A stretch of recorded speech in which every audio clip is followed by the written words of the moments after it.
I got the bloodlust. Me too. I want to kill. Let's kill.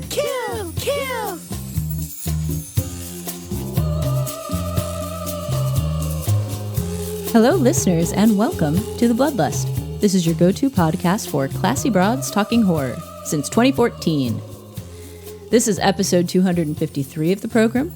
Tonight we are talking about I Saw the TV Glow, the new movie by Jane Schoenbrunn. Do you think that's how you pronounce that name, Jamie? Yeah. Do you think it's Schoenbrunn or Schoenbrunn? I bet it's Schoenbrunn. Well, someone will probably correct us if we're wrong. My name is Amy. I am your fearless leader, joined as always by my lovely and talented co-host, Jamie. Hello. Howdy. Hi. I just went camping, as you know. It rained.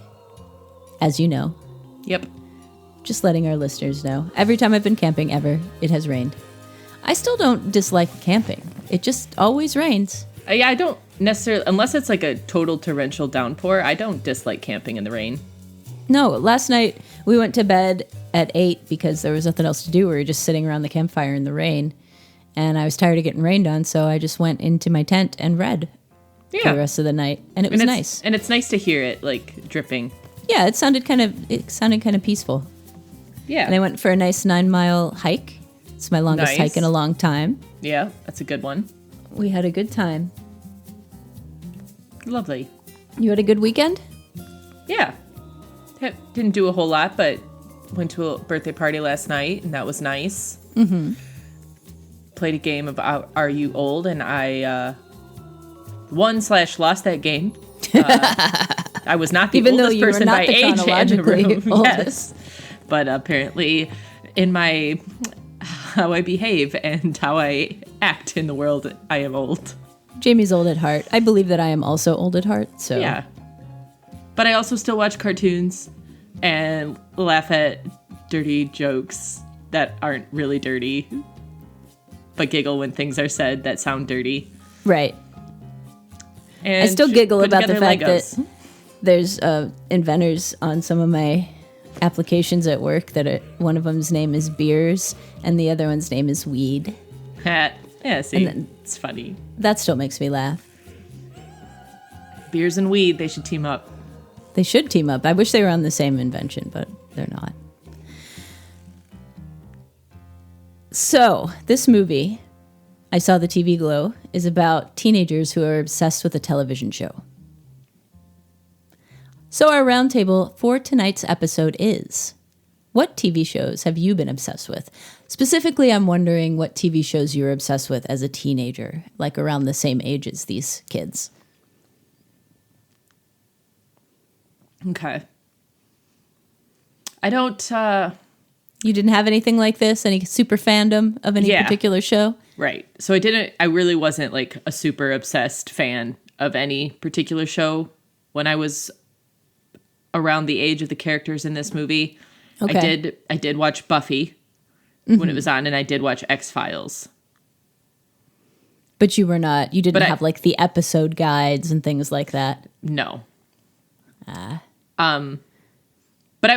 I was a fan in that I watched them when they aired, and it was exciting, like, the night a new episode was on, and then I would chat with friends about them the next day, sort of thing. And I, had big old crush on Fox Mulder and Xander from Buffy. Me too, but for Scully and Willow from Buffy. Well, that tracks. Yeah. Yeah.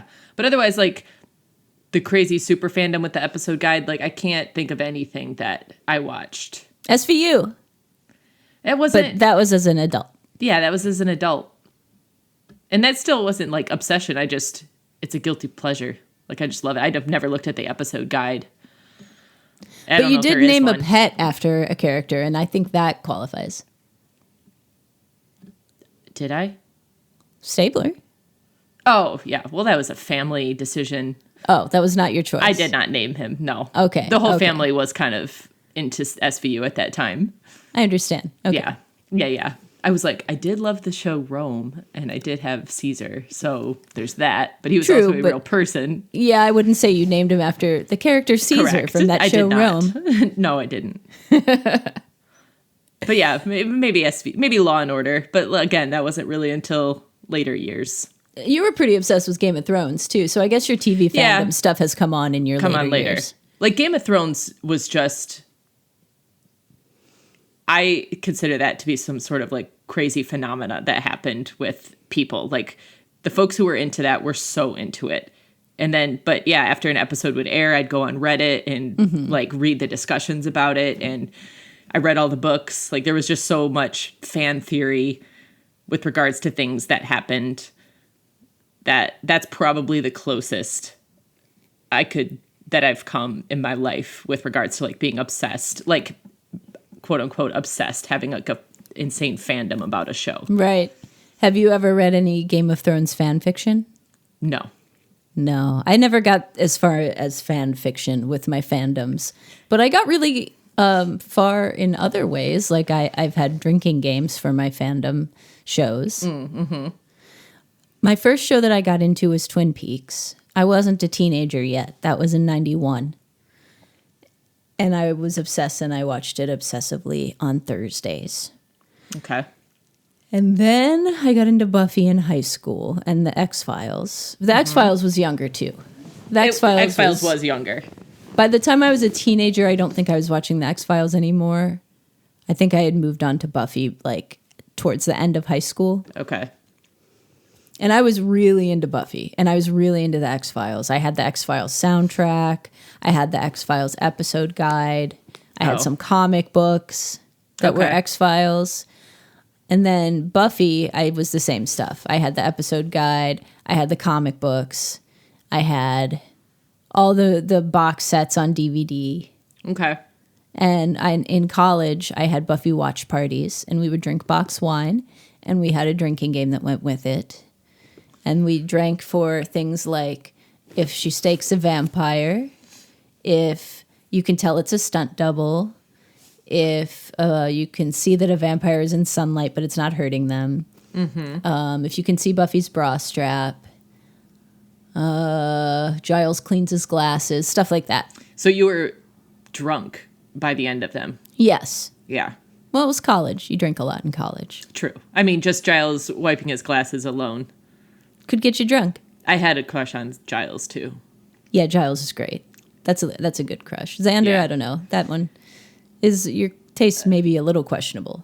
Yeah, he was so cute. But Giles, like, yeah, he was the dreamy, older, intellectual man. With a very soothing voice. Yeah, of course. That's funny. Yeah. You're way more into the fandom thing, or you were way more into the fandom thing than I was. I was a kind of a lonely child, so I lived vicariously through. So you should be able to relate to. I really should be able to relate to this. Yeah. This movie, because that is what this movie is about. Shy, awkward kids who live vicariously through TV shows. Yeah. Well. And then as I got older, I was really into Carnival when I was in my 20s.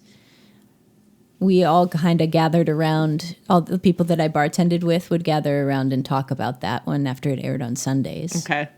But I didn't get like episode guides and stuff. But once the internet started, I don't remember now. I got really into Battlestar Galactica. But nothing ever matched my obsession with any show that besides Buffy. Nothing's ever lived up to that one for me. Okay. And it's funny now because much like the character in this movie, when I have gone back and watched Buffy, I cringe through it. You're just like, oof. Yeah. Boy, I thought this was cutting edge, clever shit back then. Yet I can still go back and watch X-Files and be like, I still love the shit out of this. I haven't really watched a lot of them over again. I remember watching the cheesiness. The theme song and the opening credits. They look so cheesy now, and they were so scary and effective before. Yeah. Yeah.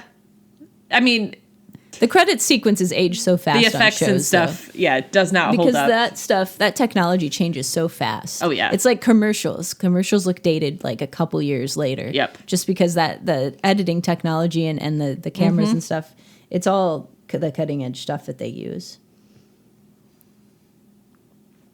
So they've made me go back and cringe. Listeners, what did you get obsessed with? I was even obsessed with Days of Our Lives when I was real little. That's what I watched with my mom. When I would get home from elementary school after like Mr. Rogers, I would watch Days of Our Lives, which she had taped. I would watch Maury and Sally Jesse Raphael. Yeah. I loved those shows. And Judge Judy. No, never got into Judge Judy. Not a Judge Judy fan? That was also a good show. No, I liked the talk shows where they were like, I am in love with the Eiffel Tower or something crazy. I'm having an alien's baby. Yeah, those sorts of things. Like, I loved that. And then Maury turned into just paternity test stuff. Mm-hmm. But for a while, it was very interesting. I think the only show that I'm obsessed with now is Drag Race. But brother, I am obsessed with it. There's no show that I can think of that I would say that I'm like obsessed with. I really like The Bear. I'm really excited for the 3rd season of The Bear. You like The Boys too. Yeah, but I'm not. And that's got a new season coming out. Yeah, I don't even think I've seen the most recent one. Oh, really? Yeah. Okay. I liked the first 2 a lot, but it wasn't one that like I was super, super into. I really liked Westworld. Mm-hmm. I got into that for like the first 2 seasons, and then it kind of fell apart, and then they never finished it. Oh, no? Mm-mm. Oh, that's too bad. Yeah, but what are you going to do? Listeners, what TV programs were you obsessed with when you were a teenager? Did you have this psychotic fandom where the new episode was like the highlight of your week and everything else kind of paled in comparison, and you watched it over and over again? And if you were in the internet era, did you go online afterwards to discuss it with everybody and make friends based on your love of the show? I'd love to hear what it was. I know a lot of people love Charmed. That was another show that people enjoy obsessively. I mean, I will say, I should mention, I guess, that I enjoy It's Always Sunny in Philadelphia pretty obsessively, but not like episode guides, fan discussions. But I mean, I have gone to a lot of It's Always Sunny in Philadelphia trivias and won them with Karen. I mean, we won $500 at That's like pretty the impressive. Finals once. Yeah, we got first place. So my knowledge of that show is high. It peaks. But that's like a comfort blanket when I'm bored and can't think of anything else to watch, and I don't want to watch more YouTube crime shows. See, that's how I feel about Drag Race. Oh. It's like a comfort show for me. Yeah, we always. And I feel like I have a pretty thing. vast knowledge of it now, despite only coming to it relatively recently. I could probably do okay at Drag Race trivia. Yeah, you should look and see if there are any. Maybe there's some money involved. Maybe I could make this a second source of income. There you go. Why not? People make money on crazier things. That's true. Very true. All right, that has been our roundtable. We'd love to hear your responses. Let us know. Now let's get to talking about I Saw the TV Glow. Yeah. Let's. Jamie, would you like to give us the stats for this film, please? Yeah, sure. All right. This movie's rated PG-13. As a runtime of 1 hour and 40 minutes. Written and directed by Jane Schoenbrunn. Stars Justice Smith, Bridget Lundy Payne, and Ian Foreman. It premiered at the Sundance Film Festival January 18th of this year, 2024. Released in theaters May 17th, 2024. Currently 84% fresh with critics on Rotten Tomatoes and 68% fresh with audiences. Audiences. Yes. What's it about? Well, like I said, it's about teenagers who are obsessed with a TV show. The TV show is called The Pink Opaque. It's kind of an amalgam of Buffy, The Secret Life of Alex Mack. Was that what it was called? The Secret World of Alex Mack? Yeah, I think Secret World of Alex Mack. And Are You Afraid of the Dark? Which I did love. Are You Afraid of the Dark? And kind of Pete and Pete, too. It's kind of also a little bit Adventures of Pete and Pete with that ice cream man and stuff. Yeah. So they're obsessed with this show. And the main character is this boy named Owen who is very shy, almost like nonverbal. Yes. And he is interested in this older classmate named Maddy, who's already obsessed with the show. He meets her while she's reading an episode guide, and they start watching the show together. And then weird stuff starts to happen. Eventually, Maddy disappears. And the movie covers a good span of time of years, like 18 years or something. That's like 22 plus years. Oh, okay. Thank you. Because there's a thing that pops up that says 22 years later. Ah, okay. And here at the end, I'm like, it's been 84 years. So this is kind of a reality and art start to blur kind of movie. It's got a lot of weird cameos in it. The dad in this is played by Fred Durst from Limp Bizkit. I thought he looked familiar. Familiar and like really menacing. Yes. Mm-hmm. Both of the kids from Pete and Pete, which is why I think it was also based on Pete and Pete, appear in this. Amber Benson from Buffy, she played Tara. She appears as the mom of Owen's childhood friend.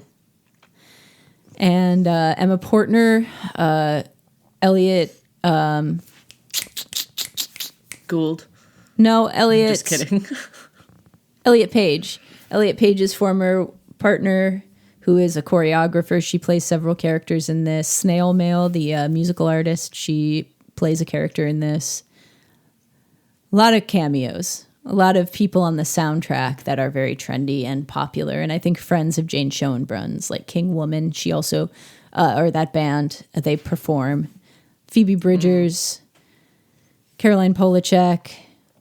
I don't know Alex anything G. you're saying right now. Younger people will. Alex G does the score. So anyway, Jamie. Yeah. Tell us what you thought about I Saw the TV Glow, please. Okay. Well, like I said before we started recording, I'm going to start with a couple positive things. Okay. First positive thing. Actually, I might just have one positive thing. First and final positive First thing. and final positive thing. The character of Mr. Melancholy. Yes. When it shows him towards the end. That was Emma Portner. Okay. I loved that. I loved how that looked. It was creepy. It looked like the Man in the Moon from A Trip to the Moon, the old movie. Yes, it did. And I liked the sound that it made. It also reminded me of the faces in the rocks in Return to Oz. Oh. How it was like the moon parts were kind of moving and like shifting as he was talking. Or as she was talking, I guess, rather. I just really liked that. I thought that looked super neat. So I'm glad I didn't decide to leave after 20, 30 minutes because my God, did I want to. This movie is not for me. All support to everyone who loved it and thought it was great. That's wonderful. I'm glad you found a movie you loved. I hated this. I mean, like, I hated it. I haven't wanted to walk out of a movie theater in a long time. But I found this to be incredibly boring. I think the story on paper was far more interesting than the story shown in the movie. Yeah. I had a very difficult time at first understanding the character of, what was his name? Owen. And what he was even saying. His voice was just a strange tone and octave and kind of yes, mumbled. It was. And it was very hard because I was already so bored and annoyed to understand like what he was saying.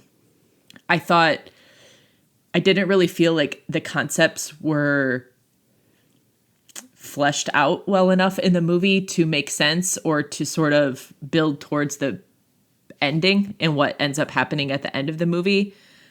I hated the absolute end, the very end. I thought it was confusing. I'm sure this movie, someone's going to say, "Oh, it was an allegory for this, and it's showing you this." And I got the idea that it was kind of, you have this sort of fanciful idea of life and this rich imagination, and you can get engrossed in things as a younger person, as a youth, and as you get older, that sort of loses you, and things become all too realistic, and then the reality is just really the world you're living in, which is not as exciting and colorful and mysterious as the real world, or as the world of the show in which you were obsessed with, sort of deal. So I understand that. And again, I think that's a very neat concept to try to explore, because as we get older, like, you do feel that every so often, where it's like, man, I wish I could get back some of that, like, excitement I felt about things when I was a kid. And it does feel like, shit, this is just bills and taxes and, you know,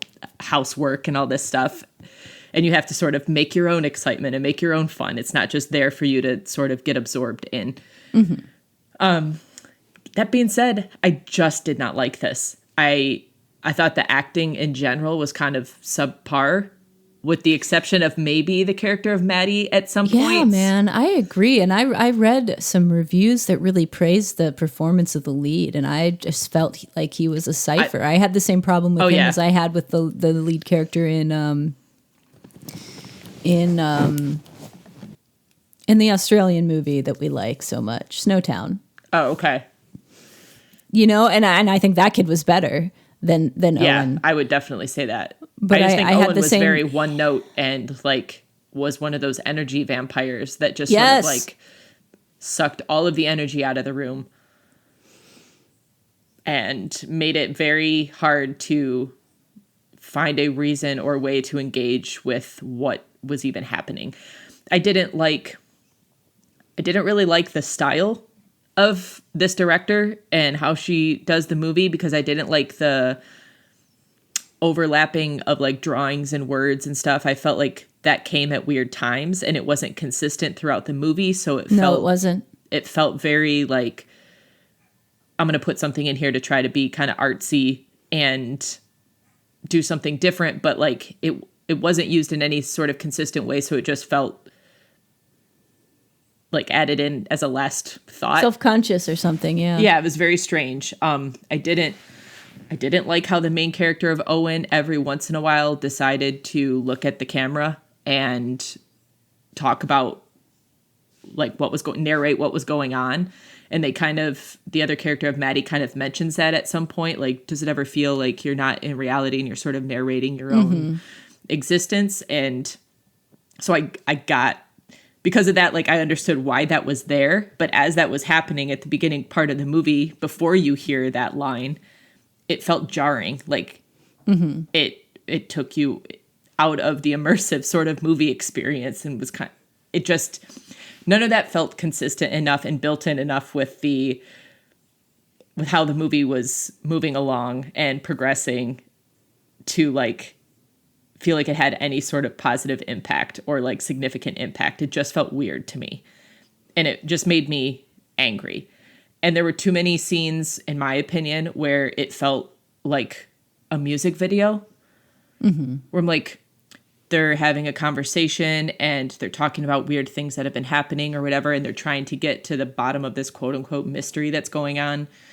And all of a sudden, while you're waiting to hear them talk about this and you want to learn more about what's happening, you see the band on stage in a club and they go through almost an entire song. And it's like, I hate that shit. Like, unless you've already built a world in which it makes sense for something like that to be happening, and it's already sort of a stylistic artsy, like a Twin Peaks sort of thing, where that sort of scene makes sense to the larger scope of the movie and the tone of the movie.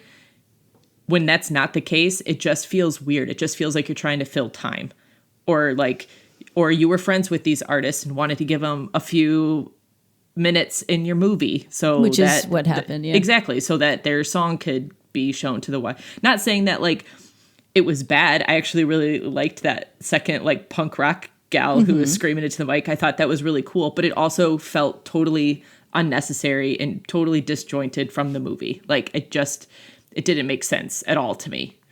And then there's an entire scene there's the scene where he's older. I think he's at this point, like, maybe in his early 20s, and he's driving home from work and a tree's down, like a tree downed a power line, and you see, like, the power line flopping around, and he sees that there's pages of the episode guide to the Pink Opaque, like, strewn across the ground. But, like, what the fuck does that mean? Like that wasn't tied into anything. That wasn't really explained. You're just supposed to like assume that's just part of other weird things that have happened. But like the scene went on long enough that it felt like it was supposed to be showing something kind of significant, and it didn't feel significant to anything. I don't think it turns out to be significant to anything. I think it was just the idea of electricity, I think, made a cool image, you know, so because of... I would say that's, to me, how this movie felt. Was there was a director who was like, I have all these cool ideas for what would look cool on screen, and I'm just going to mash them all together and then, like, try to make it into a full-fledged movie and hope that it all, like, ties together in some way and that it works in some way. Like, I definitely want there to be, like, writing on the screen as he's walking down the hallway in school. That's like all the episode guides and, you know, or the episode titles and notes that she left for him.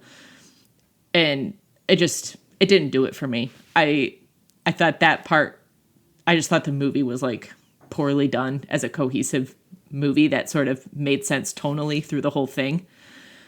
And the ending to me was super confusing in that, like, I just didn't understand that was why that was the choice to end the way that it did. It didn't feel like there was any sort of conclusion. Not that I need a conclusion. I don't mind an open-ended movie. No, but you like, don't mind ambiguity. No, but that ambiguity has to make sense, again, with the larger context of the movie. And so much of this felt like a sort of Scooby-Doo. We're trying to, you know, things are happening to our main character and his friend.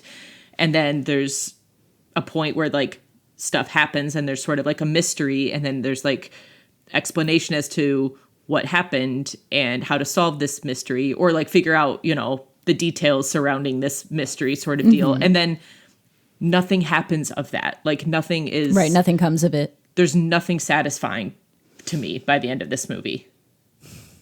And so I didn't like it. I didn't like this movie. I wouldn't recommend this to people because I don't know who I would recommend this to. Because this seems like something that if you have nostalgia for the Are You Afraid of the Dark type shows or Buffy and that sort of thing, not even that you were an obsessed fan of them, but if those were part of your youth and growing up, and that was before we had 9 million channels and all this streaming stuff. So like it was easy to have one show that you were very much into, that you looked forward to. You couldn't binge it. You looked forward to it airing at the same time, the same day each week.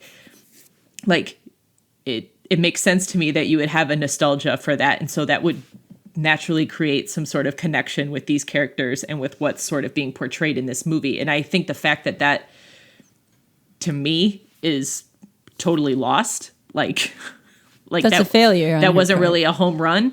That, yeah, you failed at that. And so it's hard for me to even think who I would recommend it to, because it would be that type of audience. And I should be somewhat part of that audience. And it was just in no way, like, it was a total dud in my book. What do you think you would rate it?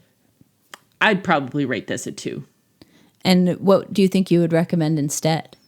I would recommend going back and revisiting some of those shows that you did like when you were younger that have this sort of theme. Like, even though you said they're cringy, I think they are, yeah.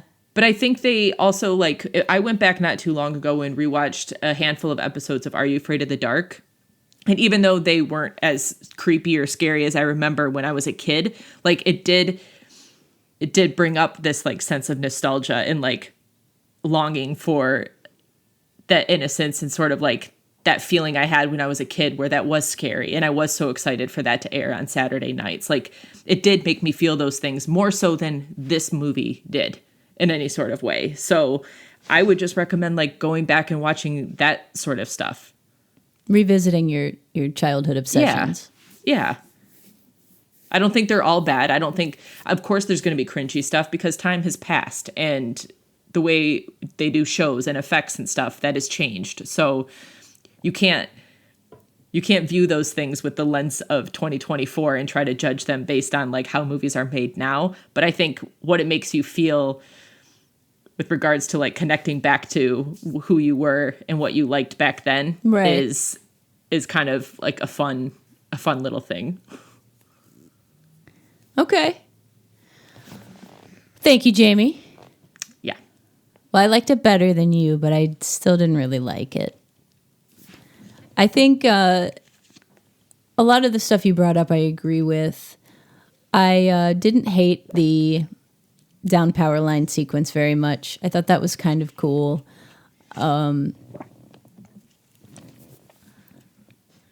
I think that the idea is good, like we said. I think the idea that there's a better life that you should be living if you're brave enough to do it is a theme that is in this movie. And I like the seeds of that idea, but they don't carry it through. I think that they don't develop enough of the TV show to show why the kids are obsessed with it. Right. They don't do enough to show. I mean, the kids don't even have a relationship with each other, really. No. It starts out of nowhere. There's no real, like, you never really see any sort of true bonding or connection between the two of them. Maddy has some moments where she, like, drops some information about herself and her home life and why, like, you know, maybe she's unhappy and an angsty teen sort of deal. Mm-hmm. But, like, you don't see the development of the relationship of those two characters to justify their connection throughout this entire movie. No. And what's revealed, quote unquote, towards the end. There's not a rapport between the two of them, really. It's more about their personal relationship with this show, which I also don't think is really explored. Huh. What is it about the show that draws her to it? What is it about each other that draws them together? I think that stuff is all very broadly drawn in here and not very well. I think it serves more as like a tone poem than a movie. I don't even like the term tone poem. So, like, if that's what it's supposed to be, then I'm out. That sounds snotty. I agree with what you said about the writing on the screen being, it just seemed dashed off and thrown in there. It didn't live throughout. I think some of the deliberateness in certain things that happen was interesting. I think the color palette was really pretty. I think the score was really good. I like the soundtrack. I think that there's some good artists on it. I liked the cover of Anthem of a 17-Year-Old Girl by Broken Social Scene that they have in there. I thought that was the perfect thing to go with the trailer. And it makes sense to do a cover of a song from that time period because that's the time that the show was coming out. It's weird for me being somebody who lived through this time period and now seeing all of this media, this music, and these movies that are nostalgic for it. Because I wasn't particularly happy at that time of my life, and I don't look back on it super fondly. So all of this nostalgia for that era just seems weird and hollow to me. Yeah. I didn't like Owen. I didn't understand why they had two different actors as him, but they didn't for Maddy. Mm-hmm. It kind of confused me a little bit, to be honest, at the beginning of the movie.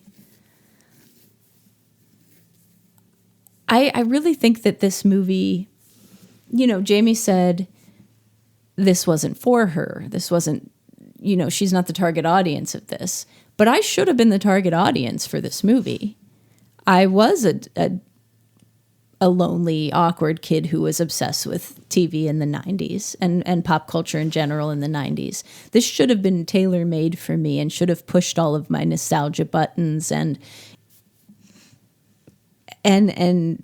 it didn't. It didn't do that for me. It made me, I was disconnected to it. I don't think that the characters were drawn or performed in such a way that I was able to really relate to them or feel drawn into their lives. Yeah.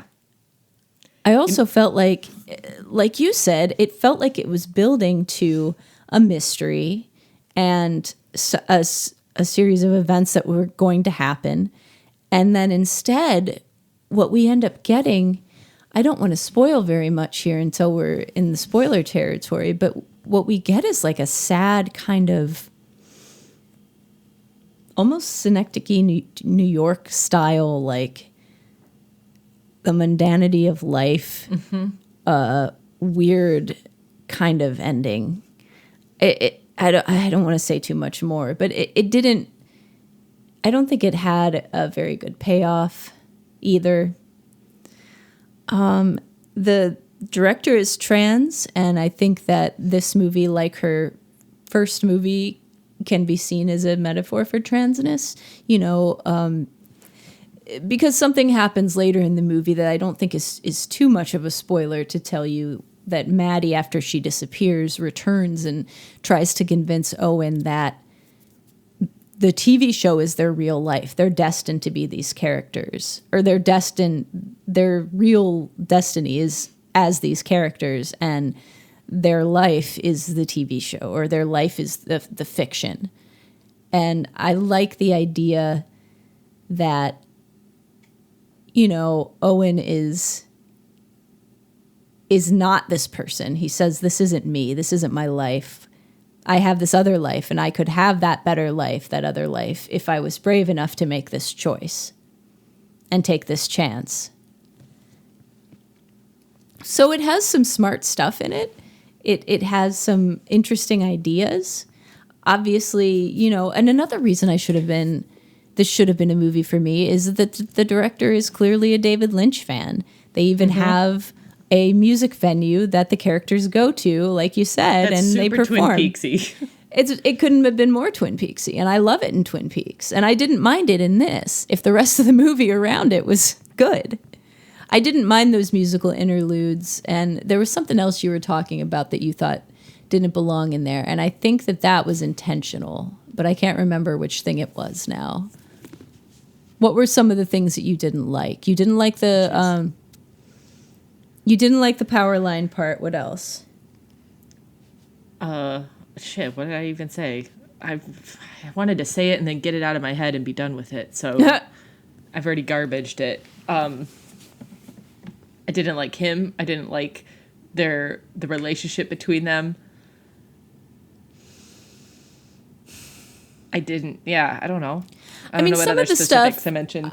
I do think it was probably intentional that they have little contact with each other, that their bond isn't actually what's strong. It's situational. That probably is intentional. But it also makes the stakes lower. And why could he never forget her? I feel like you're being very forgiving. Well, I'm trying to be, because I don't understand what everybody else is really seeing in this. I think stylistically it's very cool. It has some cool stuff. I'll tell you two things it did make me nostalgic for. The gymnasium parachute thing. Yes. And the gymnasium blow-up planetarium. See, starting with that was really cool. I really was excited when the movie what kid started. Didn't love those? Right. And that's such a core memory from everybody's childhood. Mm-hmm. It made me think, do they sell those big parachutes on Amazon? And could I get a large enough group together? But I wonder if that's not something that, like the rest of the stuff in the movie, is not cool anymore. And that was why it was used. Impossible. The scene I really liked in this was when he, as an adult, went back and watched the show, and it looked totally different. Yes, that was neat. Like, completely different. Completely different. I don't know. I think this is an interesting meditation on the way we remember things versus the way that they were. It just doesn't succeed in what it was trying to do for me. I would say I would recommend this to people that did not live through the 90s. Yeah, maybe. I think possibly this might work and resonate better with the younger generation than it does with me. Maybe that's the group that's liking it right now. Yeah. I don't know. This, to me, I will file under like Skinamarink, where it should have been right in my wheelhouse. It should have been something that I really liked, and it just wasn't. And I tried really hard. And I was really excited for both of them, but both of them disappointed me. Well, damn. I will say I liked this better than Skinamarink. I didn't even see Skinamarink, and I'll tell you, this was better than Skinamarink. I wish I had more constructive things to say about the movie. I didn't have a lot. I didn't have a lot of notes for this one, just because I felt like it's a really slight movie. Yeah. I was surprised to hear that it was 1 hour and 40. I mean, I do feel like it feels long. It doesn't feel like a brisk romp or anything, but I didn't think it had enough content for 1 hour and 40. I checked my watch about 1,000 times. I wasn't ready to walk out, but I think also it's important to note to our listeners that this is not scary. It's not one iota scary. No. It's not even like eerie, because I mean, it has a dreamlike quality. That's very true. But it doesn't have the kind of nightmare quality that David Lynch's movies have. There is nothing about this that could be interpreted as horror. I don't understand why it's interpreted that way and classified in that genre.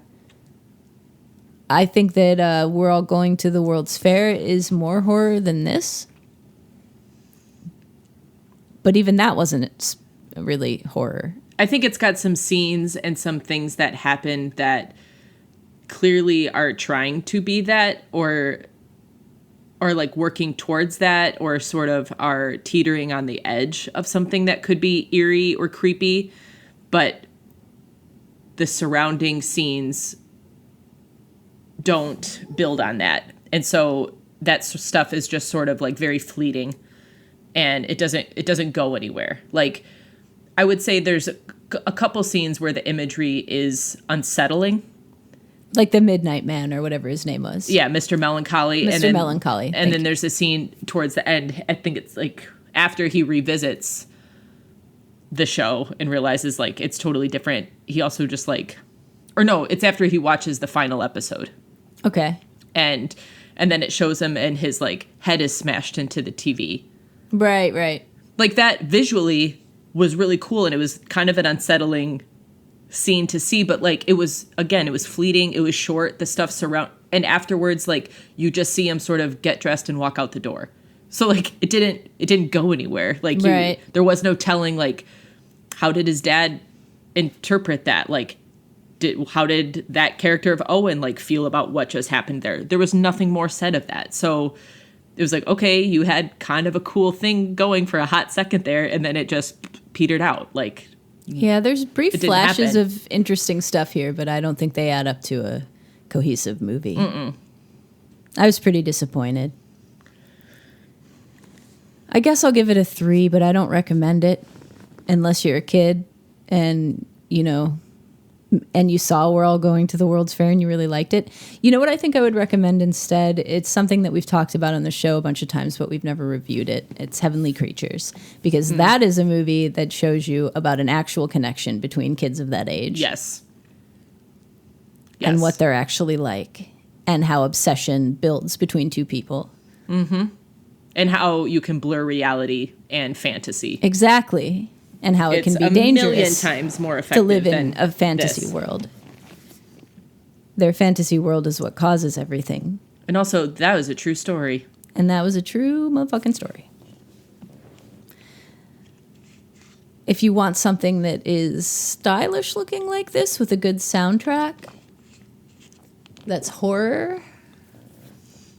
What do you think, Jamie? Oh, I don't know.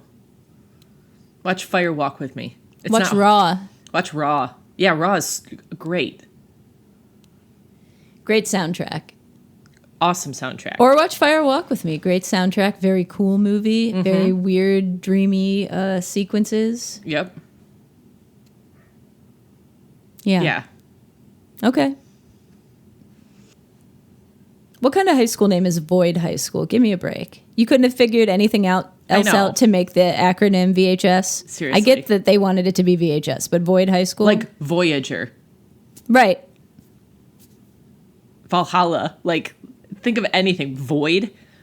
I guess it's just the idea of, like, I don't know, staring into the void, that it's all a nothingness. Yeah, right. But still, like, that's a little... It's too on the nose. Agreed. So before we talk about next time, that's a 2 not really recommend. 1 heartily unrecommend. 1 I don't think so. I might be too old for it, but I don't think so. So why don't we talk spoilers quickly? Yeah, not really a ton to spoil. Not really. Can you tell us what happens at the end, Jamie? Sure. So Maddy just up and disappears at some point. She confesses to Owen that she plans on leaving her house. Ask him to come with her, but he's too chicken. But he freaks out and stays, and she goes missing for a very long time, over a decade, and then she comes back in a weird scene that, again, doesn't really make a ton of sense, where he's the only one in a grocery store and she's there holding a slab of beef. And then he gives her a hug, and then that's when they like go to this bar where these musical acts are performing, and she explains to him that she, after going to another state and changing her name and doing all this stuff, she still felt like this world wasn't real and there was something missing and whatever, so she needed something else. So she convinced this guy for $50 to bury her alive. And then she goes on to explain what that process is, what that process or experience was like. And I will say that was another part that kind of was unsettling to me, just because I'm terrified of the idea of being buried alive. So her explanation as to what she felt while she was in there and how that went down, like, I thought that was kind of effective, but that's more of a me thing. And that's the scene. That's one of my triggers. The planetarium, right? Yes. I thought that scene was pretty effective. And I thought she gave a pretty good performance in that scene. I thought just the retelling of that in particular was effective and nice, but then she starts like crawling on the ground and then lays down, and then that felt unnecessary and like overly artsy, or like overly trying to be something more than it was. So anyways, then she's trying to convince Owen that this life is not the real life. Their real life was actually this show, The Pink Opaque.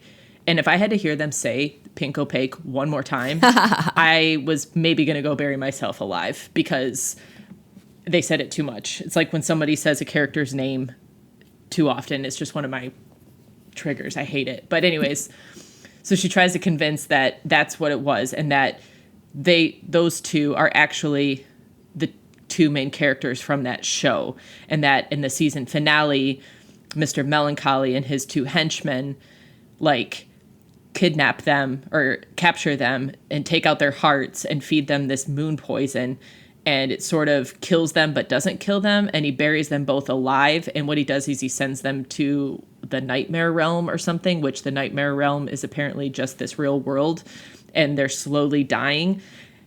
That being one of the concepts I thought was kind of neat, where it's like, we all start in this exciting, colorful world of our youth. Right. And as you continue, like, you're slowly suffocating.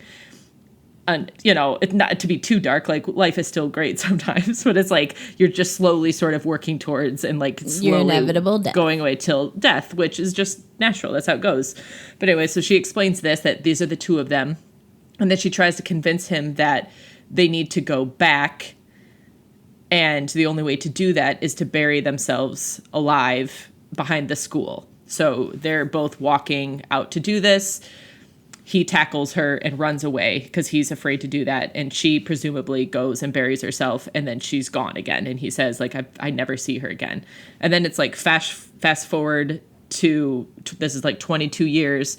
And then you see him getting rid of his old TV. He orders a new TV. drops in some line of like, I've got my own family now and I love them very much or something. Although he didn't sell it at all. No, and you don't see anything. So it just felt you never totally, see his family, right? It felt totally out of place and just like a line that he said. And there's no evidence that any of that actually Which happened. I think was intentional. Yeah, but it still felt weird. It may have been intentional, but just because you do something intentionally doesn't mean that it makes sense in the larger scope of what we've all just been watching. So, like, there's that, and then it shows him at his new job as, like, the Fun Palace, and he looks like he's about 80-something, and he's having a hard time breathing, which we've known through this whole movie that he has asthma, so you can easily just chalk it up to, like, asthmatic issues. Or is he slowly suffocating? Are we all slowly suffocating? Is life just suffocating us? It's a little too much for me at this point, and is very confusing. And then he is like part of this children's birthday party and has this like freak out and then everyone else stops moving and like time sort of stops except for him. And he like loses his shit and goes to the bathroom. And as he's in the bathroom, he like cuts his chest open, but there's no blood because it's PG-13. So he can't put anything gory in there. It's TV static. Yeah, and it's just TV static in there. But then he, like, puts all of his shit back on and walks out into the fun zone again. And he's just apologizing to people who aren't listening to him or reacting to him at all and saying, I'm sorry for that. I'm sorry for that. It's just this new medication. And then he's gone. And then the movie's gone. It's done. That's the end of it. Right. So Owen didn't have the courage to go through with it. And so he's doomed to live his normal life. Yeah, sure. And that's what happens. Honestly, it sounds better to me as you're describing it than I felt watching it. Oh, well, that's encouraging for anyone thinking about going to see this movie. Because it wasn't that good. Because it's not like when she came back or her descriptions of what she experienced on the other side was anything better or more illustrious or exciting than what was going on in the real world. She still very much seemed like she was kind of miserable and not enjoying herself. So like, where was the draw? Where was the enticement to go and bury yourself and experience the other side? Like, she wasn't selling that. It didn't sound like it was going to be a really great time. That's true. It's like, oh, you want me to leave this nightmare realm and go back to this other place where this Mr. Melancholy still exists and is always out to get you and is always sending henchmen for you that you're having to battle? Like, but it would be exciting. But you don't look like you're having a good time, so you have not sold that for me. I just feel like if she had come back and presented somebody who maybe was like selling it a bit more, that where she just came from was somewhere he should want to be. Yeah, she could have made a better pitch to him. But like that didn't happen. So it was almost like that's why this idea of he wasn't brave enough to do that was lost on me, because it didn't seem like it was an enticing offer in the first place. And she was really asking him to sort of believe a lot that sounded straight up batshit crazy. And yes. She was showing no evidence or giving no indication that any of that was real. I guess her sending him the tapes from after she disappeared was supposed to be some kind of indication to him. I didn't think she sent the tapes from after she sent the disappeared. tapes after she disappeared. Oh, okay. Well then, but still, she moved to another state, so she could be sending him tapes from Arizona or wherever the fuck she moved to. Yeah. Like, that's still no indication that you've gone to a different realm. No, I suppose not. It was nonsense. And then the way it ended was just nonsense. Yeah, it felt like the ending of Synecdoche, New York a little bit. Yeah, it is not my jam. Not Jamie's jam. Nope. But I did like when it finally showed Mr. Melancholy. Oh, and Mr. the Parachute, Melancholy. of course. I just thought that face and like how that character design looked was probably the coolest part in this entire movie. Yeah, I liked how it looked too. I liked how it moved. I liked the sound that it made, like almost like little like bricks or like tile blocks that were just like constantly shifting and moving. And then when he opened his mouth real big and it cut away, and that's really like the only bit you see of him outside of the one shot that looks like that old movie. But I mean, fuck, that's not enough. Not enough. To be like, this is a good movie, you should go see. Listeners, I'd love to hear what you think about this movie. Sell it to us. You don't even bother, to be honest. Well, I'm interested. Okay. I can sell it to Amy then. Sell it to me. I'm never gonna buy it. So I'm too frugal at this point. No. I wanted it to work real bad. I really did, guys. Let's hope our next movie is less disappointing for us and for you listeners. Our next movie is also going to be in the theaters. It is that time of year. Pick a rainy day and go see In a Violent Nature. And meet us back here in 2 weeks to talk about it. I've heard this movie is very gruesome. It really goes there. Gory kills. It is a slasher from the point of view of the bad guy. I tend to like those kind of movies, so... Mm-hmm. I've heard comparisons to Henry Portrait of a Serial Killer, which is pretty auspicious. Well, then I hesitate to say that I've got some hopes for this one. I've got some hopes as well. I won't say at what height they're at, but they're hopes and they're there. I have some medium size. So, I mean, I'm not a huge slasher person, so this doesn't have as much potential to disappoint me. But I like a killer POV. Yeah, for sure. Remember Maniac with Elijah Wood? Loved that movie. Yeah. Yeah. I loved that movie because I also just find him to be delightful and adorable. Yeah, you love him. Yeah, I do. And I loved him in that. And so I felt very conflicted. Right. And the voices. Yeah, right. It's another one where it's like, oh, I just love you. You're really adorable, but man, you're not a good person. No. Well, those are fun. So hopefully we'll like this one. And just an aside, what I've been reading, I just finished Something Wicked This Way Comes by Ray Bradbury. That was my first time reading that.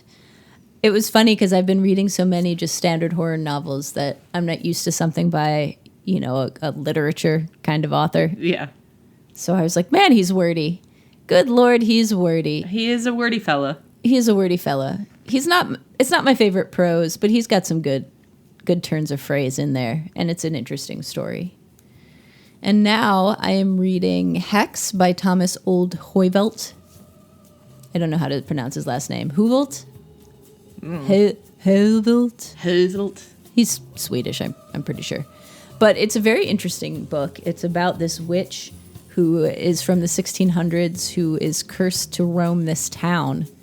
She was wreaking havoc on the townspeople after they burned her, but they got her ghost monster body and they chained her up and stitched her eyelids and her mouth shut. But she still, to present day, wanders around this town, and they have this hex system, which is an acronym for something, but it's never spelled out in the book. And it is like they've got cameras all over the town and stuff to catch her whereabouts because they don't want outsiders to see her, because when people try to mess with her, people end up dead. It's a cool story. Sounds fun. Yeah. I am liking that. I should probably finish it today or tomorrow. So we would love to hear some book recommendations. What have y'all been reading? Have you been reading anything fun? Also, happy Pride Month to everyone who celebrates. And hopefully that's everyone. Yes. And what else? Anything, Jamie? Anything you have to add? No, it's been a weird last few weeks for me, so I'm just moving forward. Well, we're glad to have you back. Thanks. Happy to be back. Good. And hopefully this next movie will be something good that we can both enjoy. Yeah. All right, listeners, thank you for listening. We just got another review on iTunes. Thank you for that. I hope to get many more. Please send those reviews in and leave us a comment, too. We would love to hear any input you have on the show. Jamie, thank you for recording with me. Always a pleasure. You are welcome. And listeners, thank you for listening. And until next time, I have been Amy. I'm Jamie. Thank you, good night. Good night. And hail Ratma. Yeah.